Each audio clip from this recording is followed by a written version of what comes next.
ఎన్నికల నిబంధనల ప్రకారమే గుడివాడ వైఎస్ఆర్సీపీ అభ్యర్థి నామినేషన్ పత్రాలను సమర్పించారని, ఓటర్లను తప్పుదారి పట్టించేందుకే టీడీపీ ఎల్లో మీడియా రాద్ధాంతం చేస్తుందన్నారు వైఎస్ఆర్సీపీ జిల్లా ఉపాధ్యక్షులు మండలి హనుమంతరావు. ఈ విషయంపై స్థానిక వైఎస్ఆర్సీపీ కార్యాలయంలో జరిగిన పత్రికేయ సమావేశంలో వారు మాట్లాడుతూ, ఎన్నికల నిబంధనపై కనీస అవగాహన లేకుండా ఓటమి భయంతో కొడాలి నాని నామినేషన్ చెల్లదని టీడీపీ వారు ప్రచారం చేస్తూ రాద్ధాంతం చేస్తున్నారని విమర్శించారు.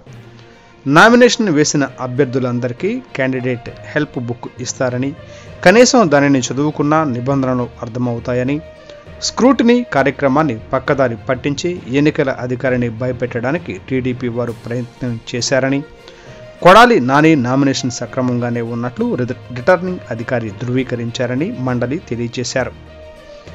యువత రక్తం పీల్చి కోట్లాది రూపాయలు సంపాదించిన ప్రతిపక్ష పార్టీకి చెందిన అభ్యర్థి ఇక్కడ అధికారులను కొడతాం లేదా కొందాం అని ప్రయత్నిస్తే కుదరదని హెచ్చరించారు. గుడివాడ ప్రజలు అమాయకులు కాదు, అవసరమైతే అమెరికాకు పార్సల్ చేసి పంపుతారని పరోక్షంగా వెనుగండ్ల రామును ఉద్దేశించి అన్నారు. మండలి హనుమంతరావు ఈ సమావేశంలో గొర్ల శ్రీను, అద్దేపల్లి పురుషోత్తం, వల్లూరిపల్లి సుధాకర్, కొల్లిపర సాయి సుబ్రహ్మణ్యం తదితరులు ఈ కార్యక్రమంలో పాల్గొన్నారు.